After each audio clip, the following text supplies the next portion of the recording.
Belcourt's Salt Thrones. During a quiet mansion tour at Belcourt Castle's French Gothic ballroom, a man sat down in an ornate 15th century chair. Suddenly, he was violently bucked off. Before we continue, this video is not AI generated. Everything you're about to see is 100% human creativity. The tour group didn't buy it when he claimed invisible hands had shoved him from the seat. However, when other guests sat in the chair, they feel the same thing, like a hand pushing them off. The disturbing mystery was tied to who actually owned that seat. These were salt thrones, chairs meant for 15th century French royalty. Belcourt Castle housed many European antiques, but these two chairs were especially unusual. Even the museum staff said they got painful shocks and sudden nausea when attempting to dust or move them. But more disturbing was that cameras would suddenly fail or completely shut down when taking photos of the chairs. You see, some people believe that the chairs were so tied to the arrogance of their original owners that they physically assaulted anyone deemed unworthy of them. So following multiple reports of injuries, the chairs were eventually roped off with velvet barriers. Even today, the new owners keep the chairs behind barriers. Whether they were cursed or not, no one actually knows. The Okiku doll.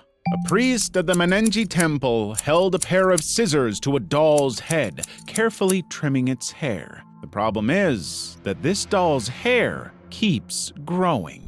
In 1918, a boy named Eikichi Suzuki bought a traditional doll for his 2-year-old sister, Kikuko, while visiting a marine exhibition. Kikuko cherished it, but just a year later, she died from severe influenza. So the family placed the doll on their home altar to honor her. Months later, the family noticed something strange. The doll's hair, originally cut to the jawline, now reached its shoulders. But it didn't stop there. Just 2 months later, it had grown to its waist. Eventually, the Suzuki family moved away and donated the doll to the Menenji temple, believing that Kikuko's spirit was in the toy. The monks accepted the doll and began the tradition of trimming the hair once it reached the knees. When a laboratory examined the hair sample from the doll, the scientists concluded it was just like a human's. To this day, the monks continue the trimming ritual for the doll. Heron Allen's gem.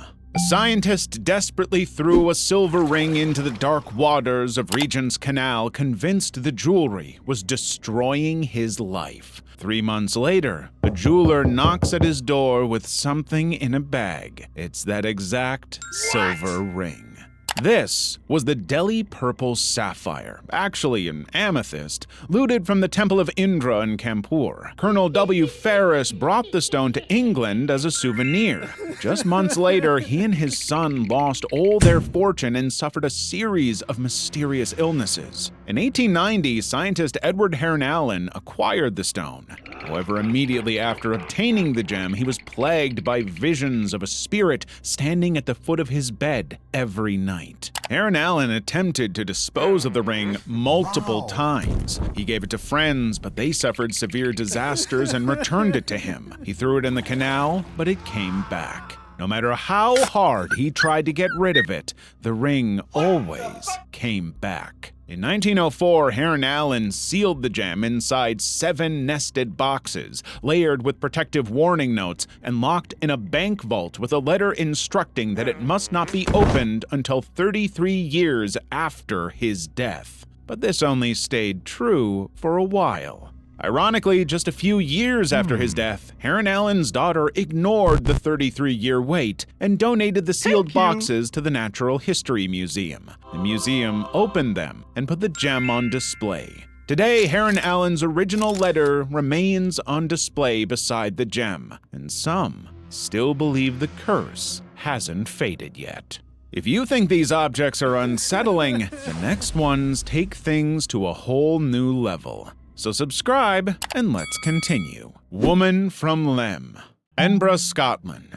2 visibly shaken brothers walked into the Royal Scottish Museum carrying a small statue they believed had killed their entire family. They refused to take the object back, literally begging the curators to lock it away where no one could touch it. This was the woman from Lemb, a 5,000-year-old fertility idol discovered in Lemb, Cyprus. According to reports, the Biverbrooks were the fourth family to be wiped out. 3 previous lineages had been killed entirely after acquiring the statue.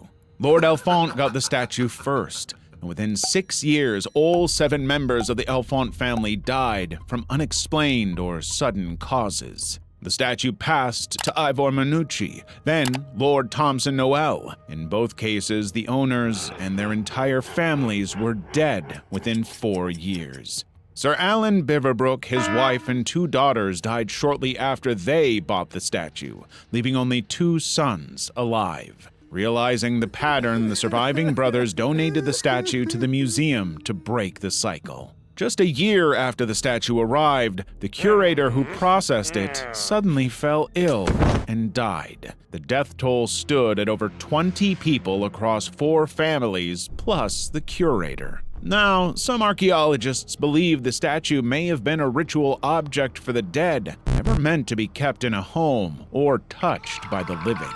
The museum placed it behind thick glass, and no staff member has physically touched the statue in decades. The Basano vase. It's 1988 in Naples, Italy, and a gardener pulls a silver vase from the dirt and finds a parchment note inside that reads, "Beware, this vase brings death." But the gardener ignored it and sold the vase, and just months later, the buyer was dead. This was the Basano vase, a 15th century silver vessel from Naples.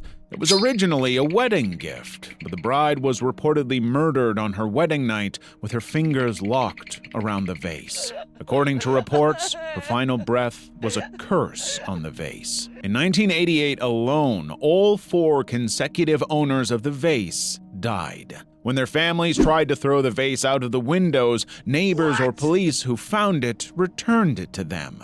The case was so bizarre that several museums refused to accept the vase. In the end, the Italian police confiscated the vase and buried it in a lead-lined box in an undisclosed location. In fact, it is illegal to excavate the Basano vase, if you ever found it. Koulie's cursed chest. A wealthy man opened a beautiful handmade chest to store his infant son's clothes. However, just days later, the child was found dead, buried in the very clothes that had been sitting inside the chest. You see, this chest wasn't exactly built with love.